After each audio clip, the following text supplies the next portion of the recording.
O sea, fíjate en este dato, el 48% de las personas que pidieron asistencia médica para terminar con su vida en el estado de Oregón, esto fue durante 2021, no lo hicieron porque estuvieran sufriendo un dolor físico insoportable. Ujú. Tampoco lo hicieron por miedo a un dolor futuro. Lo hicieron por un motivo mucho más complejo y, la verdad, súper desgarrador. Sí, el terror a ser una carga, ¿no? Exacto. El terror absoluto a convertirse en una carga para sus familias y para sus cuidadores. Es que esa estadística de verdad cambia por completo toda la conversación. O sea, fractura esa imagen tan tradicional que tenemos de que esto es una decisión puramente médica, empujada únicamente por la agonía física, y nos arroja de lleno a un laberinto social y existencial muchísimo más denso. Y ese laberinto es exactamente lo que vamos a desmenuzar en nuestra inmersión profunda de hoy. Bienvenidos a este espacio, estoy seguro de que este va a ser un tema que nos va a dejar pensando a todos. Totalmente. Porque, nos enfrentamos a la pregunta ética quizás más monumental de nuestra era. ¿Quién decide cuándo termina una vida? Y bueno, hoy vamos a navegar por un mar de fuentes y perspectivas que están profundamente polarizadas. Sí, súper polarizadas. Vamos a cruzar, digamos, desde los argumentos del humanismo secular más estricto, las leyes contemporáneas en lugares como Países Bajos y Oregón, hasta llegar a la bioética y la teología más arraigada. Es un terreno minado, la verdad, porque aquí chocan visiones del mundo diametralmente opuestas sobre lo que significa la dignidad humana. Exactamente. Y por eso, antes de entrar de lleno, creo que es crucial establecer las reglas del juego para quienes nos escuchan hoy. Nuestro objetivo en este análisis es puramente analítico e imparcial. Claro, no estamos tomando partido. Para nada. No estamos aquí para emitir juicios de valor, ni para abanderar ninguna postura política, religiosa ni filosófica. Nuestra única misión, es destilar la esencia de estos argumentos. Queremos entender la lógica que los sostiene y explorar la compasión y el conflicto humano que late en el fondo de todos estos textos. Y bueno, para entender la magnitud de este conflicto, primero creo que tenemos que mirar cómo llegamos hasta aquí, ¿no? Ajá, históricamente hablando. Sí, porque el debate sobre la eutanasia y el suicidio asistido, tal como lo conocemos ahorita, es en realidad un síntoma de nuestro propio éxito científico. O sea, históricamente la muerte no era una decisión. Era algo inevitable, simplemente pasaba. Exacto, era un evento que simplemente aceptabas. Claro. Si miramos la tradición hipocrática original en nuestras fuentes, el rol del médico antiguo era muy distinto. O sea, cuando una enfermedad cruzaba el umbral de lo incurable, el médico entendía que su jurisdicción Se acababa ahí. se acababa, ¿sí? Daba un paso atrás. La medicina existía para los cuerpos que podían sanar. Si el cuerpo estaba irreversiblemente dañado, pues no había ningún intento tecnológico de prolongar la agonía, porque, francamente, pues esa tecnología ni siquiera existía. ¿No la tenían? Pero luego llega el siglo XX y la medicina moderna, construye unas herramientas extraordinarias. De repente tenemos ventiladores mecánicos, tenemos diálisis, nutrición artificial. Ujú. O sea, creamos la capacidad de mantener órganos funcionando de manera aislada, mucho después de que el cuerpo como un sistema integrado ya haya fallado. Desdibujamos la frontera. Totalmente. Desdibujamos la línea entre la vida y la muerte. Y al hacerlo, creamos una categoría de existencia completamente nueva, que es la vida biológica prolongada de forma artificial. Es como, para quienes nos sintonizan, es como si hubiéramos inventado un botón de pausa para el proceso de morir. Ándale, un botón de pausa. Pero se nos olvidó escribir el manual de instrucciones sobre cuándo es ético presionarlo o soltarlo, ¿no?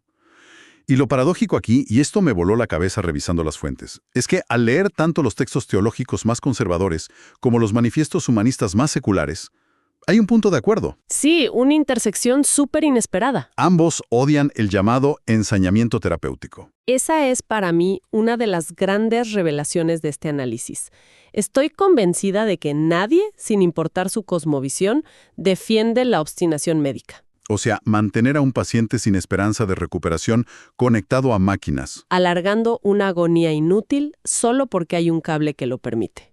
Eso es visto universalmente en todos los textos como un asalto a la dignidad humana. En ese punto, el apagar las máquinas, la eutanasia pasiva, digamos, es un consenso ético casi total. Dejas que la enfermedad siga su curso. Pero el abismo ético se abre de par en par cuando la pregunta cambia.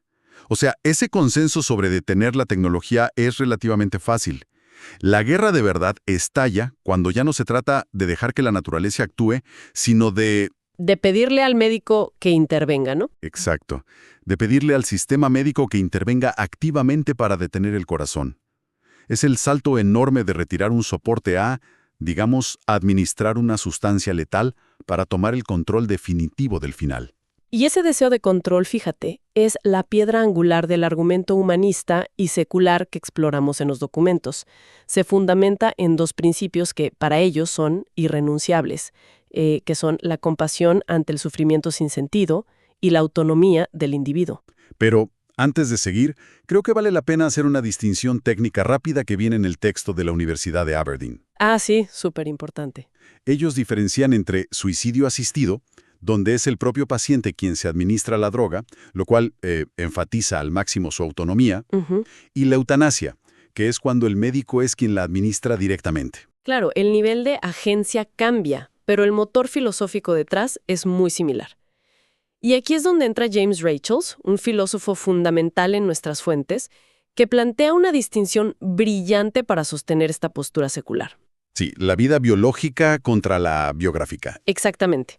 Él divide nuestra existencia en esas dos dimensiones. La vida biológica es lo puramente fisiológico, ¿no? Las células dividiéndose, el bombeo del corazón, la respiración, es lo que compartimos literal con una planta o con cualquier animal. Es el mero latido, digamos. Ajá. Mientras que la vida biográfica es lo que nos hace ser quienes somos. Son nuestras memorias, nuestros proyectos, la conciencia, la capacidad que tenemos de amar y de relacionarnos. Entonces, si seguimos la lógica humanista, ellos argumentan que el valor intrínseco de nuestra existencia reside únicamente en esa vida biográfica. En la conciencia. Claro.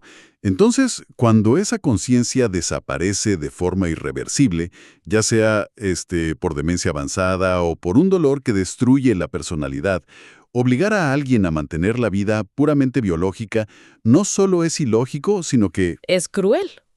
Para ellos es un acto de crueldad. Y fíjate que hay pensadores en nuestros documentos que llevan esta premisa hasta sus últimas consecuencias utilitarias. O sea, figuras como el filósofo Peter Singer o el genetista James Watson. que son posturas bastante extremas. Sí, muy radicales. Ellos argumentan que el valor de la vida humana no es algo inherente ni sagrado o mágico. Se mide estrictamente por su calidad. Por la capacidad cognitiva y la ausencia de dolor. Exacto.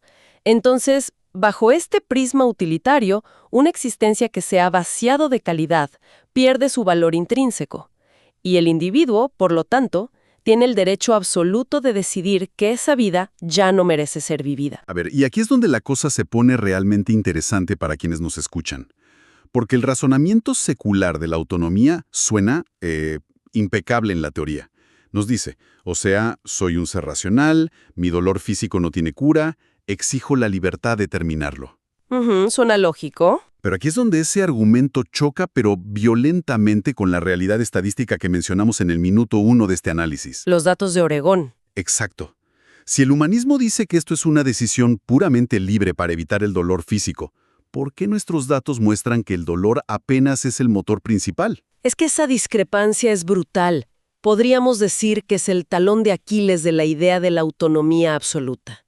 Porque en Oregón, en 2021, el dolor físico inmanejable o el miedo al dolor representó solo el 26% de los motivos. 26% es bajísimo. Bajísimo. Las verdaderas razones por las que la gente busca esto son existenciales y sociales. Hablamos de una pérdida de autonomía en un 90% de los casos. Wow. Pérdida de dignidad en un 72%. Y como decíamos, casi la mitad lo hace por miedo a ser un estorbo para sus familiares o cuidadores. Lo cual nos obliga a mirar cómo funciona realmente la psicología humana, ¿no? El académico Ollie Hartling, en nuestras fuentes, acuñó un término que me parece devastador. Él lo llama la prisión de la libertad. La presión de la libertad. Es un concepto clave en la bioética moderna. Está muy ligado a lo que llamamos autonomía relacional. Explícanos un poquito eso, porque es vital. Claro, o sea, la falacia del argumento puramente secular es asumir que los seres humanos tomamos decisiones en un vacío total, como si fuéramos islas aisladas calculando pros y contras fríamente. Y no somos así. Para nada. Somos criaturas sociales. Nuestra percepción de nuestro propio valor está constantemente moldeada por cómo nos miran los demás, por las presiones de nuestro entorno. O sea, pensemos en cómo opera esta prisión de la libertad ya en la práctica, en el día a día. Imaginemos a un paciente mayor, ¿no? Con una enfermedad degenerativa muy fuerte. Ujú. Sus hijos quizás tienen que pedir préstamos para pagar los cuidados médicos o están exhaustos física y emocionalmente trabajando dobles turnos para cuidarlo. Sí, la dinámica familiar se tensa al máximo. Exacto. Entonces, si la sociedad o el mismo sistema de salud hacen que este paciente sienta que su mera existencia está arruinando la vida de las personas que más ama, la pregunta clave es, ¿qué tan libre es realmente su decisión de pedir la muerte? Es que esa es la gran paradoja. En ese escenario no está ejerciendo una libertad pura. Está siendo, de alguna manera, acorralado por su propia vulnerabilidad. Está coaccionado. Totalmente. Coaccionado por las deficiencias de un sistema que no lo sostiene. Si conectamos esto con el panorama general, el miedo profundo de muchos críticos es que al legalizar estas prácticas sin una red de apoyo fuerte en sociedades obsesionadas con ser productivos, lo que empieza como el derecho a morir termine siendo otra cosa. Claro, que los más vulnerables sientan que deben elegir morir para no molestar. Exactamente. Y es precisamente este miedo, ¿no? Esta amenaza de que el valor humano fluctúe según su utilidad o qué tan dependiente sea, lo que la cosmovisión religiosa y teológica intenta combatir de frente. Construyen como un muro de contención ético alrededor de la vulnerabilidad. ¿No? En nuestras fuentes, vemos que todas operan bajo un paradigma completamente distinto al secular. Sí, la definición de dignidad cambia por completo. Radicalmente. Ellos no miden la dignidad humana por lo que la persona puede hacer o por su vida biográfica, sino por lo que la persona es. Y en el centro de esto, especialmente en la tradición judio-cristiana, está este concepto de imago Dei. La imagen de Dios. Exacto. La idea de que el ser humano tiene un valor inalienable, una dignidad ontológica que es inquebrantable. O sea, esa dignidad no sube ni baja como si fuera una bolsa de valores, ¿sabes? Claro, no cotiza según tu salud. Exacto.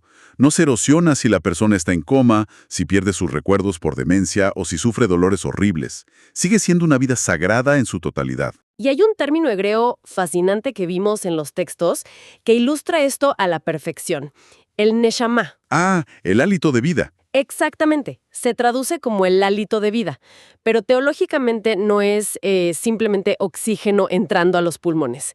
Representa que la vida humana no es una propiedad privada que tú posees, sino que es un don, es una custodia, un fideicomiso, digamos. La recibes momento a momento de la mano del Creador. Sí, y tratar de usurpar ese control, decidir tú cuándo cortarlo, es visto como un acto de profunda arrogancia bajo esta visión. Totalmente. A ver, creo que podemos usar una analogía para que la audiencia vea clara la diferencia fundamental. A ver, me encantan tus analogías. Imagínate esto.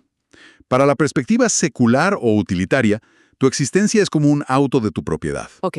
Si el auto se arruina irremediablemente, si el motor ya no da más y solo te causa dolor de cabeza y gastos, tienes todo el derecho legal y moral de llevarlo al deshuesadero y destruirlo, porque es tuyo. Tiene sentido bajo esa lógica. Pero para la visión teológica, la vida no es un auto comprado, es una casa alquilada de un valor incalculable. ¡Wow! ¡Qué buena imagen! Tú puedes cuidarla, puedes pintar las paredes, reparar lo que puedas, pero no tienes autoridad para demoler el edificio. Solo el dueño, en este caso Dios, puede decidir cuándo termina el contrato. Es una analogía súper precisa. Y fíjate, esto va de la mano con la paradoja de cómo estas tradiciones entienden el sufrimiento y la propia muerte. O sea, en el marco cristiano, la muerte es vista como un enemigo fruto de una caída, ¿no? No es algo inofensivo. No, es una ruptura terrible. Pero simultáneamente es el umbral necesario a la eternidad. Sí. Y el sufrimiento, aunque por supuesto debe ser aliviado, no siempre se descarta como algo inútil. Puede tener bajo su visión un valor redentor o ser un tiempo de preparación. Llegados a este punto, viendo estos dos polos, pareciera que estamos ante un choque frontal imposible de resolver, ¿no? Sí, como si hablaran idiomas distintos. Totalmente. Por un lado, la exigencia humanista de ejercer control absoluto para eliminar la angustia, que es súper válida. Y por el otro, el mandato teológico de reverenciar la vida como algo sagrado y no usurpar ese final. Suenan irreconciliables. Suenan. Pero las fuentes nos revelan algo fascinante.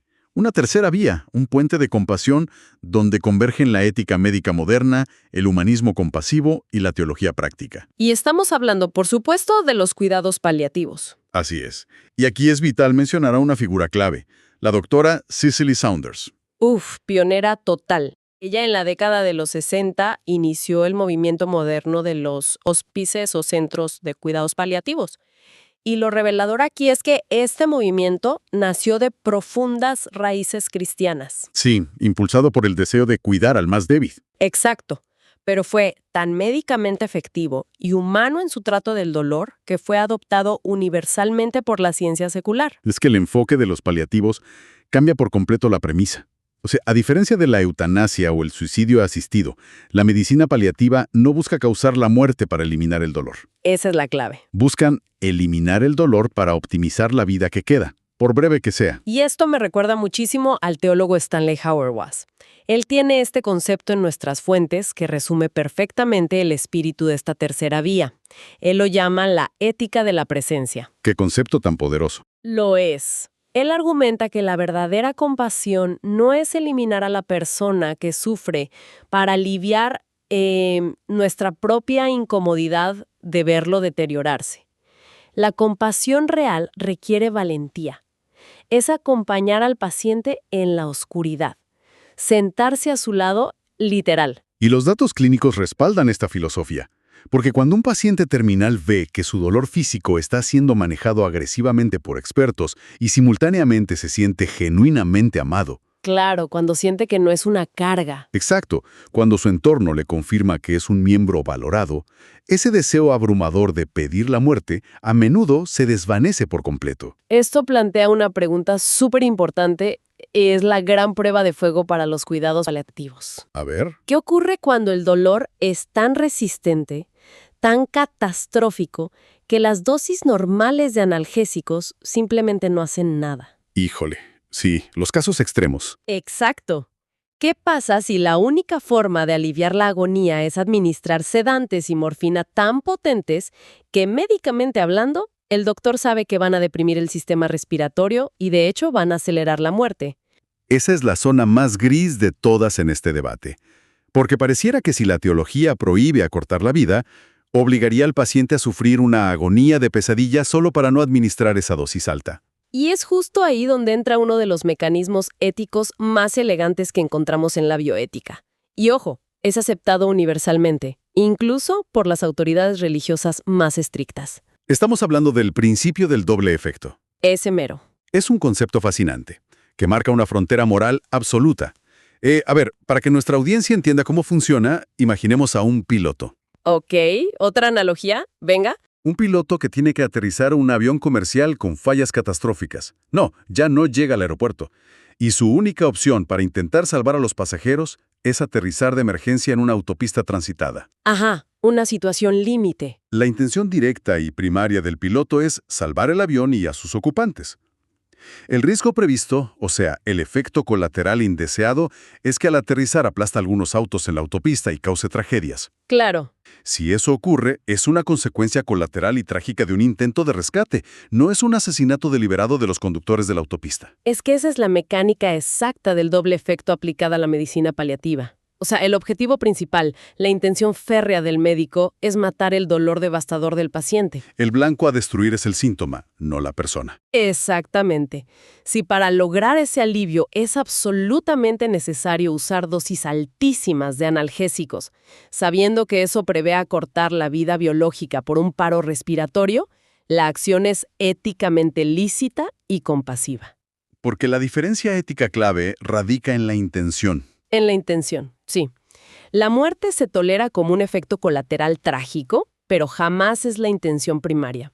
Y esto es lo que permite que los especialistas actúen con una contundencia total frente al dolor humano, sin cruzar esa línea ética de matar activamente. Cambia el paradigma por completo, ¿no?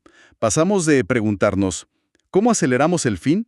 ¿A quién te acompaña y cómo garantizamos que este tramo final esté libre de dolor? Totalmente de acuerdo. Pues vaya inmersión profunda hemos hecho hoy.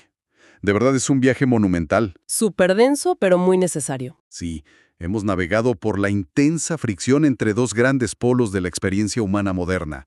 Por un lado, ese instinto de ejercer nuestra autonomía, de tomar las riendas para evitar la degradación, impulsado por el humanismo, Ujú. y por el otro, la profunda reverencia por una existencia que muchos ven como inherentemente sagrada y fuera de nuestra jurisdicción. Y como prometimos desde el inicio, para quienes nos escuchan, nuestra intención aquí buscó únicamente desentrañar las capas de este tema tan delicado.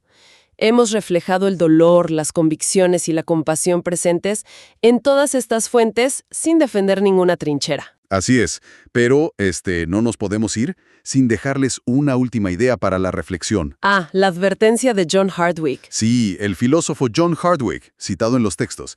Él nos deja un pensamiento provocador que da un poco de escalofríos, la verdad. Sí, te deja pensando muchísimo. Él mira hacia las próximas décadas a medida que la tecnología nos mantenga vivos por periodos muchísimo más largos.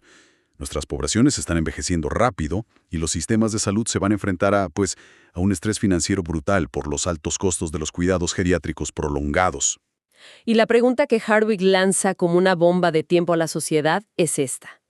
En un futuro de recursos médicos escasos y vidas prolongadas artificialmente, corremos el peligro inminente de que lo que hoy debatimos apasionadamente como el derecho a morir se transforme de manera sutil y silenciosa en el deber de morir. El deber de morir es fortísimo. Llegará el momento en que las personas más frágiles sientan la presión social ineludible de retirarse voluntariamente de la existencia simplemente para no ser una carga económica. Es una interrogante que de verdad nos confronta con quiénes somos. Cuando los recursos se agoten, ¿qué valor le daremos realmente a los más frágiles entre nosotros? Se las dejamos de tarea. Una gran reflexión final.